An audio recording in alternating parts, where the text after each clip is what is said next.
Oh dear, oh dear. Things really are looking pretty desperate for the Conservatives. A lot more desperate than I think they actually realise themselves. For the last few weeks, the Conservatives have been throwing everything, and I mean everything, at a vicious, nasty, gruesome, sordid little campaign directed at stoking up bigotry and hatred towards refugees and migrants, often people fleeing war, persecution, and dictatorship, including wars which, frankly, our government are directly complicit in. Now, this is an age-old tradition with right-wing politics, that when millions of people are struggling because of a broken economic system, a rotten economic system, then you get that anger and you deflect it in a different direction, specifically at the outsider, the other, above all else, the foreigner. Now, the Tories have done this throughout their horrible little history. Back in 1905, they passed something called the Aliens Act, which targeted Jewish refugees who were fleeing persecution and pogroms in Eastern Europe. Now, many would now accept, I would hope, that this was a revolting thing to have done. That, they wouldn't say, well, they should have got asylum in this first safe country. Like, they didn't, because obviously we had lots of Polish and Russian and other Ukrainian Jews who came to this country, and they didn't go, well, they should have stopped in Germany, which did not pan out well. Some of them did. Equally, when we talk about Britain, only a tiny proportion of the world's refugees come here. We take in also not only far less than poor countries, but far less than, say, France or Germany. And those who come here, of course, often have a connection partly because we actually invaded their countries and colonised them and forced English upon them. Anyway, most would now recognise that what that legislation did in 1905 was tap into widespread bigotry which existed against Jews, and that we should have done more to help Jewish refugees than indeed we did back then. But let's just think, I'm going to talk about how desperate things really are for the Conservatives, given what they've tried to pull off here. The Rwanda plan goes like this. Although significantly fewer people are applying for asylum in Britain than, say, at the beginning of the millennium, more are coming via small boats because the British government intentionally shut down safe and legal routes, with a few exceptions like Ukraine. And now, whatever their circumstances, might have been tortured or raped, their relatives murdered. If they arrive on British shores, they will be immediately deported, supposedly, to Rwanda, a small, impoverished, human rights abusing dictatorship with no right to return here. Now, the point of this whole exercise is the Conservatives think that if the top of people's minds is negative views about desperate people from other countries, then they'll forget about their actual problems. Their falling real wages, the housing crisis, rising prices, a collapsing NHS, disintegrating public services, and they'll vote Conservative again. This is not working. Now, before I explain why it's clearly failing, here's me on the Jeremy Vine show arguing with a caller. Just as an aside, I know I argue a lot on TV. I don't actually like confrontation in real life, but I do have to stand my ground when it comes to TV, and you'll see why. Watch what happens when I ask the caller for evidence that the vast majority of those arriving on these shores via small boats are economic migrants. No, I don't, because they'll find some way of getting off those ferries and coming back. They're not daft. But some will have legitimate claims to need sanctuary, Kath, yeah? I agree. A genuine asylum seeker we should always take him, but the majority of these are economic migrants, and they need to stop. So what we have at the moment, the government's new proposal, is it doesn't matter what you're fleeing. If you are fleeing Afghanistan, where our country was at war for 2 decades, if you're coming from Iraq, where our country invaded, if you're someone whose family have been murdered, if you come by boat, you will be kicked out of the country. It doesn't matter what your circumstances are. And in fact, just linked to what Angela was saying, the vast majority of refugees don't come to this country. France and Germany take in far more. The ones who come here... Poor old Kath, she's waiting for a question here. Those with a connection. They speak the English language and or they have... Well, what are you asking, Kath? Well, I'm saying that she's saying that the vast majority are not genuine refugees. I'm saying, well, actually, we're not allowing genuine refugees into this country anymore if they come by small boats. Kath, you can respond. I don't know what you... Well, I didn't know that was pretty clear, Jeremy. But Owen, just a minute. Let me say this. Go for it. I have just said that a genuine asylum seeker should always be taken in, but the majority of these people are not asylum seekers. They are economic migrants. How do you know that, Kath? Can I ask, how could you possibly know that? Why do they get... Let's her answer, Kath. How do you know that? Well, it's been said often enough on your programme. Kath, you can't. Come on. The thing is, you don't know that. You can't say that it's just been said on TV. But Kath may be working on the basis that they come from France. I've met Let me put it this way, Owen. Yeah. Do you live near a hotel that has been trashed by immigrants? Because if they were genuine...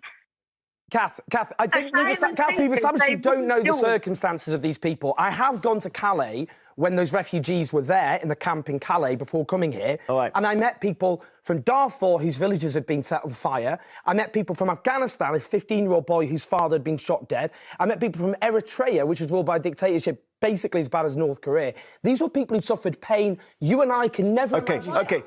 Did you notice that? The evidence she provided was that she'd heard it on television. You see, these false ideas are fed to people by our media. There's no getting around that. The Financial Times did an interesting analysis which showed that anti-migrant sentiment doesn't actually necessarily track the number of migrants arriving in Britain. There isn't a direct correlation, but it does track negative media articles about migrants and refugees. Now, what she said was false, according to the Home Office's own data. A significant majority of those arriving via small boats are actually genuine refugees, according to our asylum system, which is already very punitive as it is. So this is the point. We've had this wall-to-wall onslaught now for the last few weeks. So the government have been pressing the big red blame the foreigner button. What do they have to show for it? In one poll today, Rishi Sunak lost his lead in the polling for Best Prime Minister. And when I mean lost, he's in total collapse. He's now 12 points behind Keir Starmer. The last poll they did, he was slightly ahead. And the same polling company found that the Tories are now 23 points behind Labour, which is an increase in the Labour lead of 8 points. Now, that is not enthusiasm for Keir Starmer. I do have to keep making that point clear. But because of the rising contempt towards a Conservative government, which has lost widespread public consent. Now, it's interesting, actually, what happened on Question Time when the audience was asked if they support the Rwanda plan. The government is pursuing this policy in the belief that it is popular with the electorate. And so far, what we've heard is pretty universal criticism of it. Is there anyone here who supports what the government is doing? I see loads of hands going down. Yes, you, sir, in the pink shirt. Let's hear from you. I'd say that most people would support offering a safe haven to people escaping terror and war zones. Isn't part of the problem the ability to filter people? I understand that the processing personnel have been reduced by about 40%, which is causing a logjam. Okay. Well, listen, let's put these points. Andrew, so you're hearing, I have to say, I mean, when I asked for support, I didn't really see an awful lot. And you had the gentleman here who was saying, you've been in power for 13 years. Yeah. When's it going to get better? Yeah. It's a fair call, but it's a pan-European problem. Now, look, clearly there are people out there who are supportive of the Rwanda plan. I think we should be very clear about that. But I don't think there is the mass enthusiasm for it that the Tories are really banking on.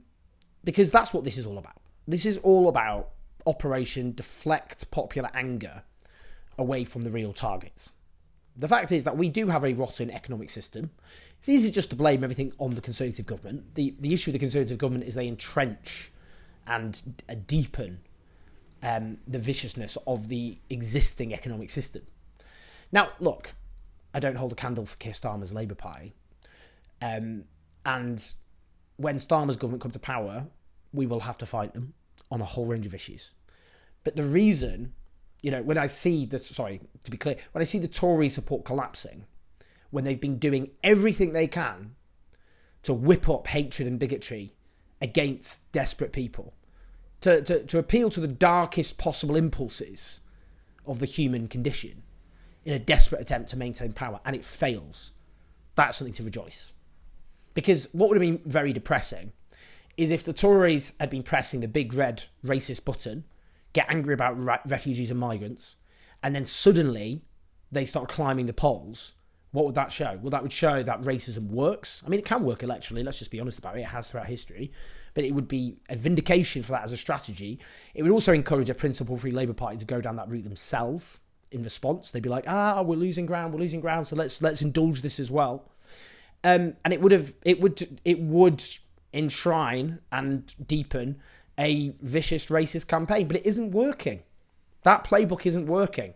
That is something to rejoice. And it shows the Tories in a lot of trouble. There were a few articles last week going, well, actually, I think the Tories might be turning a corner. They might have a chance at the next election. I don't think it looks like it. It's got to be an election by next year, and they're, 23 points behind in various opinion polls. It's not looking good, is it? It has. There's been almost no overall tightening in the polling average for the Conservatives in the last month, despite this vicious campaign. Look, there is a lot of Tory voters who've gone to don't know who will almost certainly go back to the Tories. Like they will, it's likely as the election approaches and people's minds focus, the lead the Labour have will probably reduce. But it's not because of this vicious racist campaign. And I think that shows the Tories in a lot of trouble. I think people, frankly, have made up their mind after everything from collapsing living standards, the worst squeeze in living standards for generations, what Liz Truss did in terms of her right-wing, demented economic programme. But the fact that British society is in a state of total perpetual crisis because of Tory policy and the economic system that they protect.